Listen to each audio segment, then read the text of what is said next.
നമസ്കാരം, news prime മലയാളത്തിലേക്ക് സ്വാഗതം. 2016 അധികാരം നഷ്ടപ്പെട്ട് എന്നാൽ 10 കൊല്ലത്തിന് അപ്പുറം അധികാരം തിരിച്ചു പിടിക്കാൻ ഉറപ്പ് ഉള്ള സാധ്യത ഏറ്റവും കൂടുതലുള്ള 2 സംസ്ഥാനങ്ങൾ കോൺഗ്രസിനെ സംബന്ധിച്ചിടത്തോളം അസാമും കേരളവുമാണ്.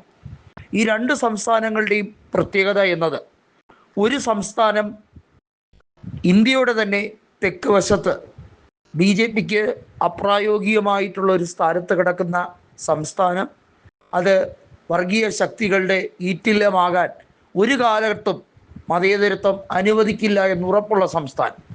അവിടെ ദൗർഭാഗ്യവശാൽ കഴിഞ്ഞ 10 കൊല്ലമായി കമ്മ്യൂണിസ്റ്റ് കിരാത ഭരണത്തിൻ്റെ എല്ലാ വെറികളും അനുഭവിച്ചുകൊണ്ടിരിക്കുന്ന സാധാരണ നിലയിലുള്ളവർ അവിടുത്തെ ലോക്കൽ ഇലക്ഷനിലൂടെ UDFിനെ അധികാരത്തിൽ ഏറ്റുമെന്ന് ഏറെക്കുറെ ഉറപ്പിച്ചിരിക്കുന്നു.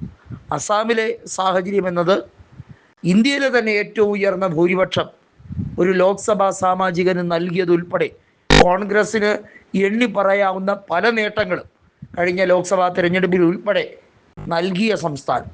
അവിടുത്തെ അസംബ്ലി സെക്ടർ വൈസ് ലീഡ് നോക്കുമ്പോൾ 126 മണ്ഡലങ്ങളിൽ 63 കോൺഗ്രസ് വ്യക്തമായ മുൻതൂക്കം നേടിയിരിക്കുകയാണ്. ഇതുതന്നെയാണ് 2026 ഈ 2 കോൺഗ്രസ് അധികാരത്തിൽ വരുമെന്ന് അരക്കിട്ടുറപ്പിക്കാൻ കാരണം. അതിന് മാത്രമല്ല, ഈ 2 മുഖ്യമന്ത്രിമാർ ഏകാധിപതികളെ പോലെയാണ്. അവർ ഏതറ്റം വരെ ഭരണം നിലനിർത്താൻ എന്ത് വൃത്തികേടും കാട്ടിക്കൂട്ടുന്നവരുമാണ്.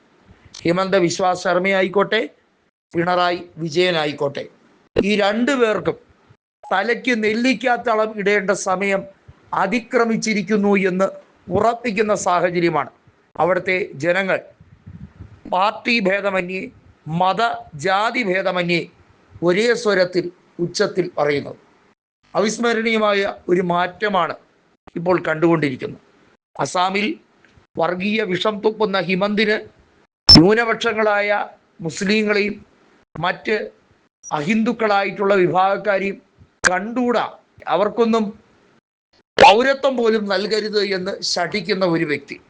ഇപ്പുറത്ത് പിണറായി വിജയനായിക്കോട്ടെ, ഒരു രീതിയിലും വർഗീയ ശക്തികളെ വിട്ടുകൊണ്ടുള്ള ഒരു കളിയില്ല എന്ന് അസന്നിഗ്ധമായി പ്രഖ്യാപിച്ച്, ഞാൻ ഇങ്ങനെ നടക്കൂ, എന്ത് ചെയ്തു കളയും എന്ന വിചാരമുള്ള വ്യക്തി.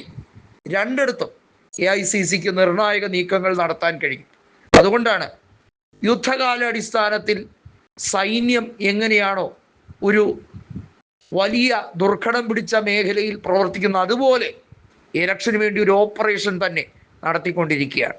ഈ 2 അധികാരം തിരിച്ചു പിടിക്കാൻ ഉറപ്പിക്കുന്ന, അതിന് ശക്തി പകരുന്ന നേതാക്കളെയാണ് വിന്യസിച്ചിരിക്കുന്നത്. അത് വലിയ കയ്യടിയും പ്രശംസയും അർഹിക്കുന്നു.